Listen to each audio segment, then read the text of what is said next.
एक गांव में एक बूढ़ी दादी रहती थी। उनको किसी कामवश गांव से बाहर जाना पड़ गया तो उन्होंने अपनी पड़ोसन से पूछा कि मैंने बाहर जाना है, तुम मेरे घर का ध्यान रखना।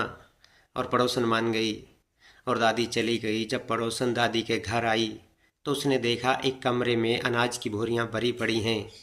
और पड़ोसन के मन में लालच आ गया कि अगर एक आधी बोरी मैं इसमें से उठा भी लूँगी तो दादी को कौन सा पता चलेगा।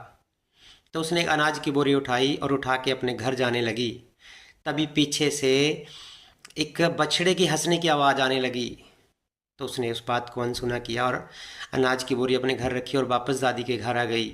जब शाम को दादी आई तो उससे रहा नहीं गया और पूछा कि दादी, आपका बछड़ा क्या हंसता है।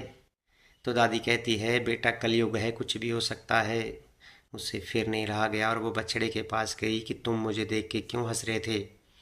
तो बछड़ा बोला, मैं तुम्हें देख के इसलिए हंस रहा था कि पिछले जन्म में मैंने दादी से 200 रुपये उधार लिए थे और मैं इनको चुका भी सकता था, लेकिन मैंने दिए नहीं। उसके बाद मेरी मृत्यु हो गई और यमलोक में मुझे ले गए। तो उन्होंने कहा कि तुमने तो किसी का उधार देना है, जाओ पहले उसको पूरा करो, उसके बाद मुक्ति होगी। अब मैं सोच रहा हूँ कि कब मैं बड़ा होऊंगा और कब मैं दादी के 200 का कर्ज उतारूंगा और कब मेरी मुक्ति मिले। और तुमने तो दादी के साथ विश्वासघात किया है, दादी की चोरी की है। तुम कैसे आके दोगी, कैसे जन्म में आके दादी का हिसाब किताब करोगी। तो उसको भी इस बात का एहसास हो गया। तभी वो दौड़ी दौड़ी दादी के पैरों में गिर गई और दादी को सारी बात सुनाई। और दादी ने भी बड़ा दिल करके उसको माफ़ कर दिया कि कोई बात नहीं, थोड़ा थोड़ा चुका देना।